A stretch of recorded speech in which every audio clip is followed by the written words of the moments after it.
Inizia il nuovo anno scolastico anche al Fodera di Agrigento. Il suono della prima campanella ha aperto le porte dell'istituto a tutti gli studenti, sia a chi ha deciso di scegliere la scuola agrigentina per i prossimi 5 anni e sia a chi è ormai giunto quasi alla fine di un percorso formativo e che quest'anno dovrà affrontare i tanto temuti esami di maturità.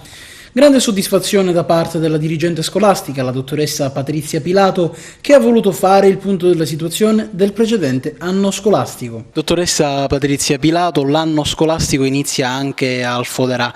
Quale retaggio vi portate dall'anno scorso e cosa intendete fare quest'anno di nuovo?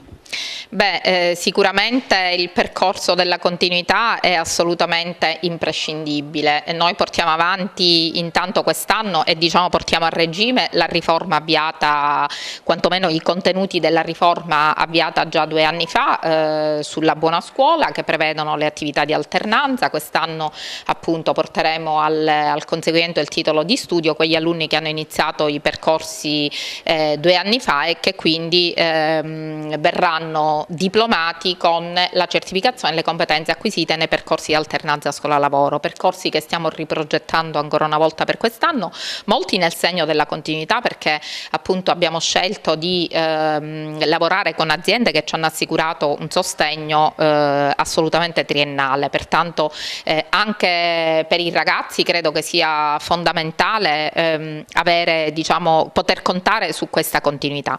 Naturalmente la continuità riguarda anche il percorso educativo che noi assicuriamo ai nostri ragazzi, un percorso che prevede la formazione della persona verso una cittadinanza sempre più globale, confermata anche dalla tipologia degli indirizzi che abbiamo, che privilegiano lo studio delle lingue in particolare e delle materie professionalizzanti direttamente spendibili nel mondo del lavoro, direi anche e soprattutto all'estero. Noi abbiamo registrato in questi anni una grande richiesta da parte delle aziende estere su alunni diplomati nel nostro istituto con percorsi di tirocinio e apprendistato garantiti, proprio perché per le competenze che loro acquisiscono nei nostri indirizzi.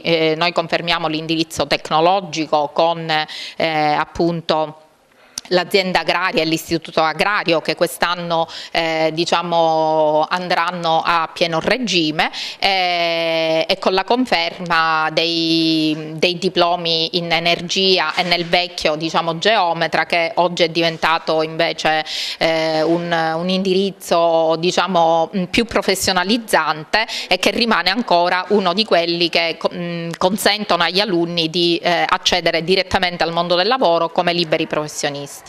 Rispetto all'anno scorso, quale trend di iscrizioni avete registrato? Alcuni istituti superiori di Agrigento hanno avuto un calo, c'è chi invece ha fatto bene. A voi com'è andata quest'anno?